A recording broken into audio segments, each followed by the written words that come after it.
Sanders, you see him right there. They're trying to prove that they should be starting for Cleveland in a crowded quarterback room. As you see him out on the field, they're trying to make sure they make the team, right?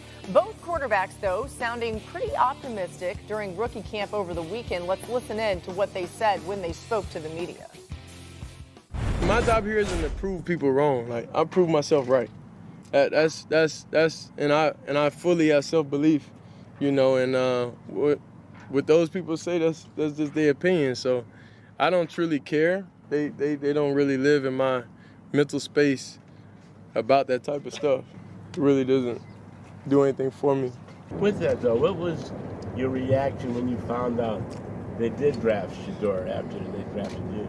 Yeah, I love it. You know, I love it because of who it is. You know, I think just for us both, you can learn from one another, but also it's not just us two in the room, at least for right now it is, but, you know, going into the year, Kenny, Joe, and even Deshaun, just a bunch of guys who played a bunch of ball that we can all learn from one another. All right, D. Wood, what do you think of what we heard and saw from Shedeur and Gabriel this weekend? Yeah, listen, I think the media out there in Cleveland, you know, drumming up the fact that it's two rookie quarterbacks, the competition. I think both of those guys did a good job of not allowing it to wedge and become the focal point of the whole weekend. And listen, they're going to have to earn their keep. They're both, you know, 3rd and 5th round draft picks respectively. Nothing's going to be given to them. And so by all accounts, they had a pretty good weekend. You know, they're still going to be in stiff competition with two veteran guys. And obviously with Kevin Stefanski calling the plays, is, you know, we're going to see if one of these guys emerges later on in training camp. Yeah, and I think the Browns are open to that possibility, D. Wood. Now, the two veteran guys you mentioned, obviously, Joe Flacco and Kenny Pickett. We don't expect Deshaun Watson to be a factor as he recovers from his injury. I would think they open up, the offseason program and training camp with Flacco as the number one guy because he's got the most experience. But they're going to try and get all these guys as many reps as possible in their rookie minicamp, which is almost always classroom heavy and not a lot of on-field work.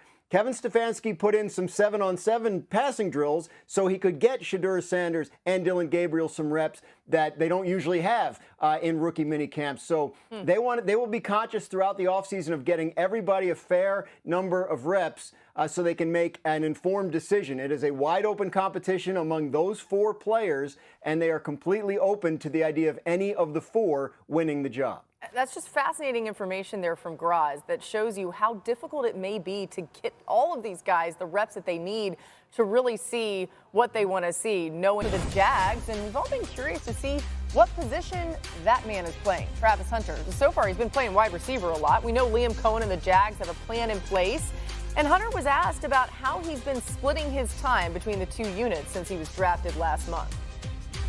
I've been already getting integrated to the defense. I've been doing offense and defense. The past 2 days, I just came out here and did offense. So much different, you know, you just got to get used to it. You know, it's just a lot of different type of calls, but other than that, the defense is pretty easy. Just got to get used to the offense. Just longer calls and, you know, concepts are different. You know, organization expected a lot out of me. You know, expect me to come out here and play right away, so I'm going to do whatever it takes for me to get out there and play right away.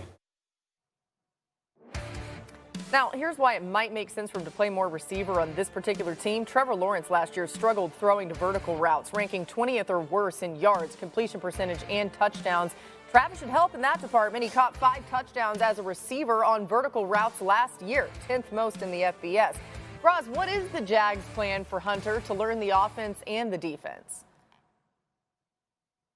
It's basically kind of what you heard from him. They want him to learn the offense, like make that a priority first. I think that's what they gave him the most to do in his first week there. And then they'll feed him the defense as he goes along.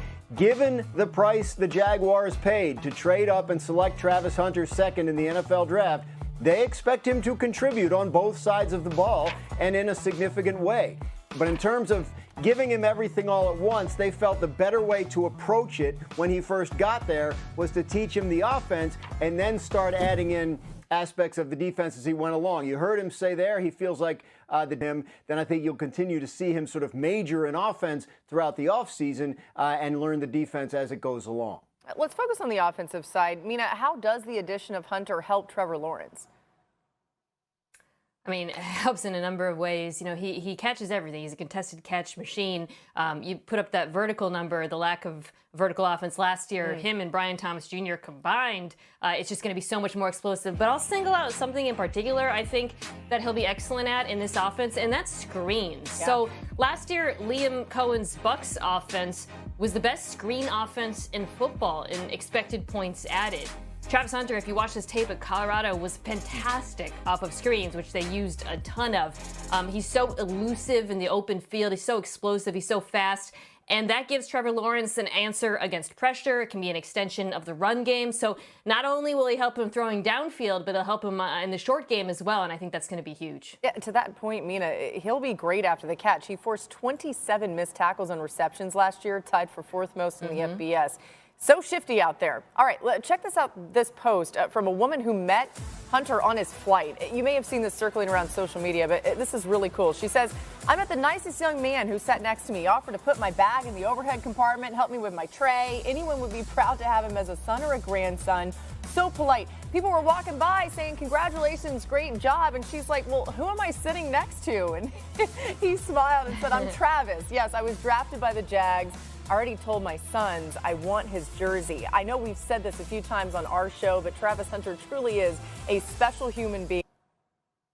I more so hit people or attack their one shoulder, but I mean, people want to sleep, they can sleep. You know, I have no issue with that. It feels good when you run somebody over and then get in the end zone. I mean, it feels good when you get in the end zone, but imagine running someone over and then running another person over and then getting in the end zone. It's that much better, you know. Scatterbo's like this just vintage running back, throwback a little bit, right, D. Wood? How fun is he going to be to watch this season? Excuse me, Laura, I might have to go strap on my shoulder pads and get ready because that's the type of response that every offensive lineman wants to hear from their running back. And he's going to play perfectly in the New York market. I can tell you that right now. He's a different type of back than Tyrone Tracy. He's a physical that wants to bring the physicality to the defensive player. And that's big blue football.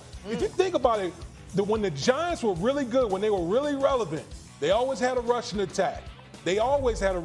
So if he can bring that type of physicality to the New York Giants offense, boy, he's going to be beloved here in this area. You know what's fun about Scatterbo is there's all these reps of him from college or highlights of him like barreling through 20 dudes, just refusing to go down at the goal line. But Damian, he also has the softest hands as a pass catcher. Like he's a third down back. He is tremendous actually as a receiver, which is a very unusual combination of skills. So I'm excited to see how the Giants use him throwing him the football, because let me tell you, don't be fooled by how he looks as a runner. He can catch it. Mina, absolutely correct. The Giants know this and love it about him. Obviously, they have Tyrone Tracy from last year, who's a former wide receiver, but they didn't love the way he was in terms of pass protection and necessarily even reliably catching the ball. So there is an opportunity there for Scatterbo to contribute in a couple of ways. He had the second most yards after contact in the FBS last season, trailing only Ashton Genty, who D. Wood also loves. But I got to say, Scatterbo's the one that's got you ready to strap the pads back on, D. Wood. So he might be your new favorite. All right, more on NFL Live. Tiếp tục.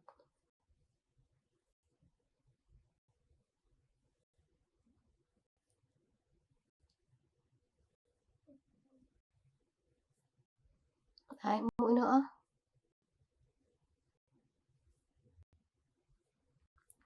Mình làm luân phiên này là được.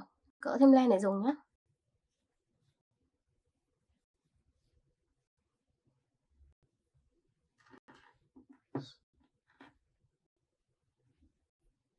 Bây giờ sẽ móc tiếp.